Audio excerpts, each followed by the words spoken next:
মাঝে মধ্যেই বিভিন্ন জায়গা থেকে ওঠে শিশু পাচার বা শিশু কেনাবেচার অভিযোগ। তৎপরতার সঙ্গে গ্রেপ্তারও করে পুলিশ, কিন্তু তারপরেও এই ধরনের ঘটনায় পুরোপুরি রাশ টানা যাচ্ছে না। আর রাশ যে টানা যায়নি তার প্রমাণ আরও একবার মিলল। এবার গ্রেপ্তার এক নিঃসন্তান দম্পতি, উদ্ধার করা হয়েছে এক শিশুও। যশোর রোড থেকে গ্রেপ্তার করা হয় তাদের। একটি সোশ্যাল নেটওয়ার্কিং সাইটে মানিক হালদার নামে এক শিশু পাচারকারীর সঙ্গে পরিচয় হয় ওই দম্পতি। তারপরেই শিশুটিকে কেনার পরিকল্পনা করা হয়। জানা গেছে নিঃসন্তান ওই দম্পতি অনেক দিন ধরেই একটি শিশুর খোঁজ করছিলেন। বেআইনিভাবে বাচ্চা কেনায় গ্রেপ্তার করা হয় ওই নিঃসন্তান দম্পতিকে। সোমবার রাতে সিআইডির একটি তদন্তকারী দল ওই দম্পতিকে দমদমের যশোর রোডের ফ্ল্যাট থেকে গ্রেপ্তার করে। ধৃতদের নাম বিজয় সান্থালিয়া এবং নেহা সান্থালিয়া। অভিযোগ, ওই দম্পতি বাচ্চা পাচারকারী মানিক হালদারের কাছ থেকে মোটা টাকা দিয়ে কিনে নিয়েছিল বাচ্চাটিকে। গত 10ই নভেম্বর শালিমার স্টেশন থেকে মানিক এবং তার স্ত্রী একটি সদ্যজাত বাচ্চাসহ সিআইডির পাতা ফাঁদে গ্রেপ্তার হয়। সিআইডি উদ্ধার করে শিশুটিকে।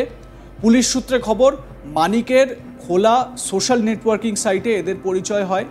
এই নিঃসন্তান দম্পতি অনেকদিন ধরেই একটি বাচ্চার খোঁজ করছিলেন। আদালত দুজনের 7 দিনের জেল হেফাজতের নির্দেশ দিয়েছে। গোটা ঘটনায় ব্যাপক চাঞ্চল্য ছড়িয়েছে এলাকায়। স্বাভাবিকভাবে এই ধরনের ঘটনা সামনে আসলেই মনে নানান রকম প্রশ্ন জাগে। অযথা এই ধরনের ঘটনায় সাধারণত নিঃসন্তান দম্পতিদের যে আবেগ, সেই আবেগকে কাজে লাগিয়ে পাচারকারীরা বা দুষ্টচক্রীরা তারা এই ধরনের প্রতারণার ফাঁদ সাজায় এবং তারা এইভাবে টাকা আত্মসাৎ করে। আমার সহকর্মী বৈদ্যনাথ ঝা তার প্রতিবেদনে কি বলছেন এ বিষয়ে শোনাই আপনাদের। শিশু পাচার চক্রের নিঃসন্তান দম্পতিকে গ্রেপ্তার করল সিআইডি। হাওড়া জেলা আদালতে তোলা হলে মাননীয় বিচারক তাদের 7 দিনের জেল হেফাজতের নির্দেশ দেন।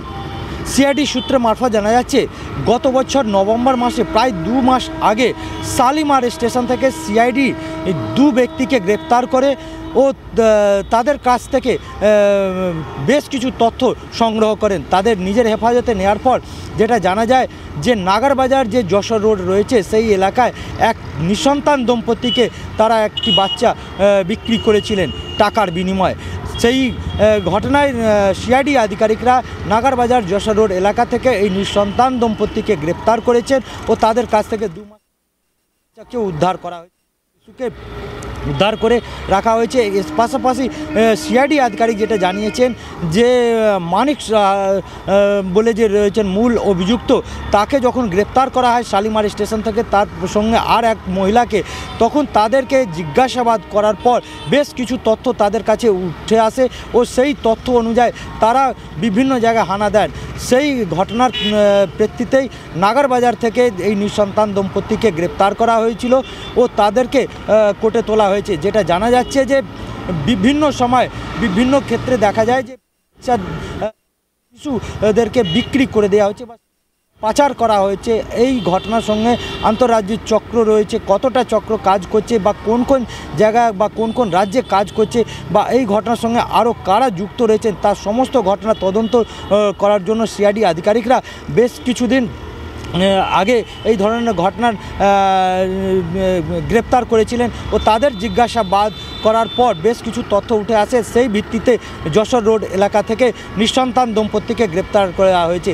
সূত্রে মারফত যেটা জানা যাচ্ছে, এই নিঃসন্তান দম্পতি তাদের কাছে কোনো সন্তান না থাকায় তারা কে বেশ কিছু টাকার বিনিময়ে কিনে নিয়ে এসেছিলেন। কিন্তু প্রশ্ন উঠছে যে একটা যদি নিতে হয় তাহলে সেটা একটা অ্যাডপ্ট করার যে সিস্টেম রয়েছে সেই সিস্টেম অনুযায়ী যদি নেওয়া হয় তাহলেই আইনগত হয়। কিন্তু সেই আইনগত না হয়ে চড়াই পথে যেটা রয়েছে যে বেশ কিছু টাকার বিনিময়ে বাচ্চাদেরকে কেনা বেচা কাজ চলছে, সেই চক্র যে মূল অভিযুক্ত রয়েছিল তাকে গ্রেপ্তার করেছিল সিআইডি ও তাদের কাছ থেকেই তথ্য জানার পর এই নিঃসন্তান দম্পতিকে গ্রেপ্তার করে হাওড়া জেলা আদালতে তোলা হয়েছে।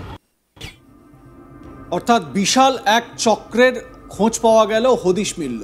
খুব স্বাভাবিক, যেরকম আমার প্রতিনিধি আমার সহকর্মী বৈদ্যনাথ ঝা বললেন যে বাচ্চা অ্যাডপ্ট করার নির্দিষ্ট প্রক্রিয়া রয়েছে, সেই প্রক্রিয়া অনুযায়ী আপনারা যান। অযথা প্রতারণা চক্রের প্রতারণায় পা দেবেন না। আমরা এ বিষয়ে আপনাদের সজাগ করছি। আপনারা কি মনে করেন এ বিষয়ে জানাতে ভুলবেন না। দেখতে থাকুন আজ তাক বাংলা। সাবস্ক্রাইব করুন আমাদের ইউটিউব চ্যানেল, বেল আইকনটি হিট করতে ভুলবেন না।